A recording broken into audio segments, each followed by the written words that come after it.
Okay, Dayton, I'm going to go through and walk through these problems with you. So, a couple things that you need to remember with stoichiometry. The first thing is you have to have a balanced equation, okay? If you look down here at this equation is a balanced equation. It's basically a recipe. And think of these units in terms of moles. So, this equation says 1 mole of Na2SO3 plus 4 moles of Cl2 plus 5 moles of H2O is going to yield 2 moles of NaHSO4 plus 8 moles of HCl. Okay, so that's why we have to have a balanced equation. So that when we're using this equation, we can use the ratios, the coefficients. Okay, so the coefficients are going to be those ratios. And then you're also going to need to be very good about converting grams to moles. And just remember that you're using the molar mass. Okay. Um, you want to make sure to use the molar mass from the periodic table, okay? And watch the formula, okay? Make sure you get the right units there. All right, so for the first one, it's been balanced for you. We are looking at how many moles of Na2S2O3 are needed to react with 0.12 moles of CO2. Now, this one's really nice because it's already in moles, so we can go directly to using this equation. We're just seeing how many moles of this are needed to react if we start with 0.2 moles. And this tells us kind of a ratio. It's kind of like if I say you have a loaf of bread with 24 slices, how many sandwiches could you make? Okay. So first thing you always do is you're going to put um, what you're given first. So we have 12 moles of CO2. And then you can go directly to using this is what I call the mole ratio from the equation. And I'm just looking at the coefficients. So there's 1 mole of Na2SO2, S2O3 for every 4 moles of CO2.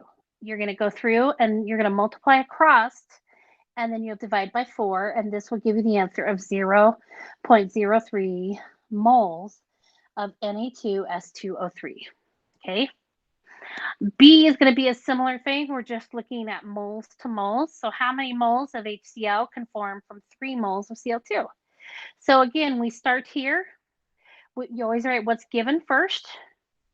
And think of these just as fractions that are canceling things.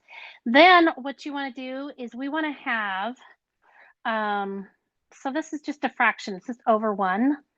So we want to have the moles that we are trying to cancel, which is moles of CO2 on the bottom. So they'll cancel just like in a regular fraction.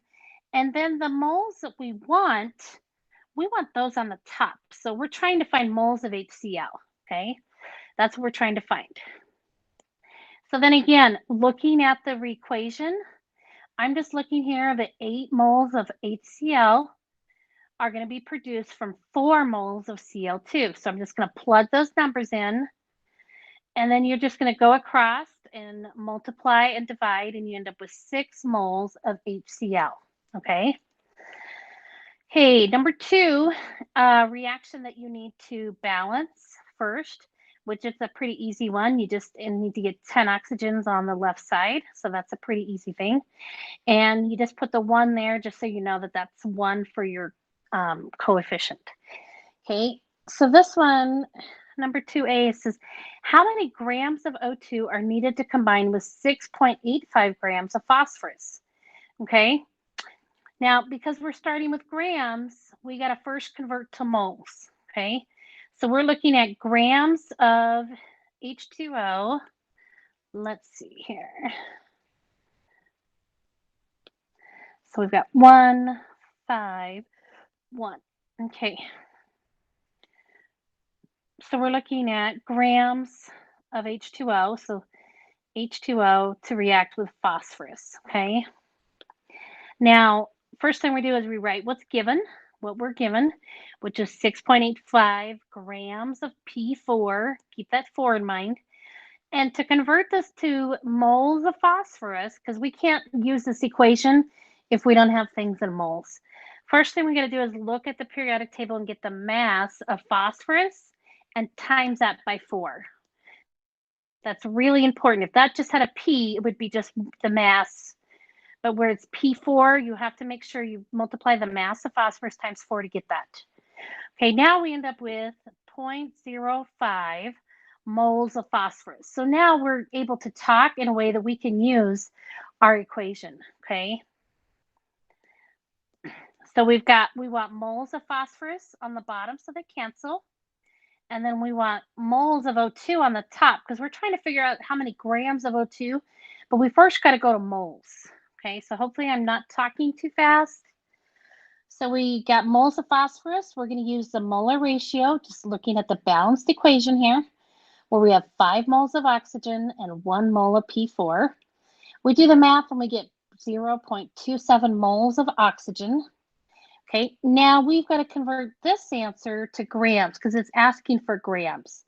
So all I'm going to do is I'm going to put moles of oxygen here on the bottom because, again, I'm trying to get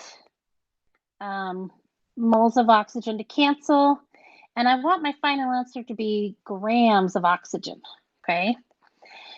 So we're going to look at the mass of oxygen, which is 16, but the formula for oxygen is always O2, and so we're going to times that by 2, and that's going to be 32.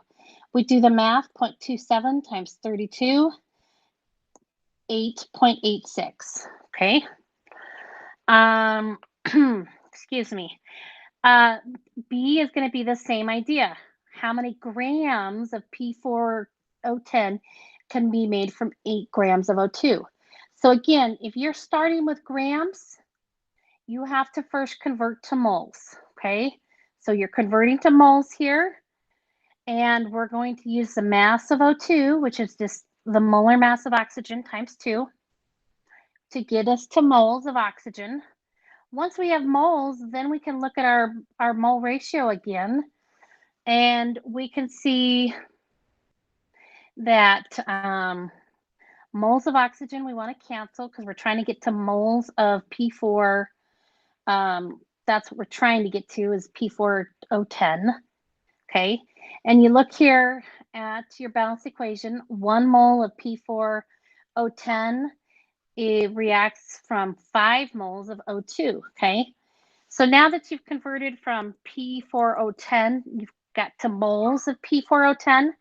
Okay, now you need to do the mass of P4O10, okay? We are wanting grams, so we want grams on the top. Hello. And we want moles of P4O10 to cancel on the bottom.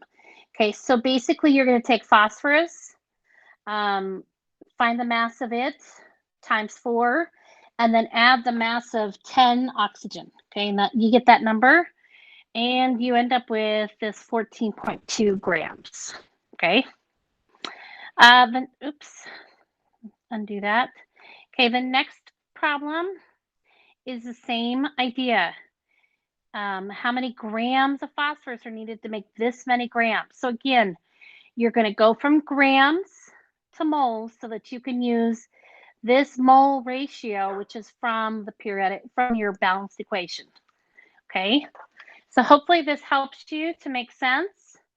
You just have to make sure you have a balanced equation and that you're in moles so that you can use this coefficient. Okay, and I'm going to end the recording now and let me know if you have any questions.